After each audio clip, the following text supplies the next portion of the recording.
Hello বন্ধুরা, আজকে আবার আরেকটা ভিডিও নিয়ে চলে আসলাম। আমাদের পাম বাগানে যখন বাগানের মধ্যে কিছু কিছু আগাছা হয়ে যায়, বড় হয়ে যায়, তখন কিন্তু এভাবে কাটতে হয়। অবশ্যই ভিডিওটা সবাই মনোযোগ দিয়ে দেখবেন।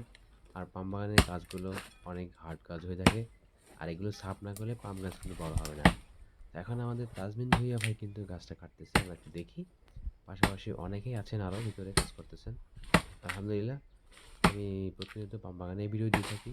আমার পাম বাগানের ভিডিওগুলো যদি আপনাদের ভালো লাগে, দেখবেন। কি দেখেন করছো গাছটা কাটা দেয়। আরে কাটি ফেললে এইভাবে সর্বনাশ করে ফেলছে রে, গাছটা কাটি ফেলছে।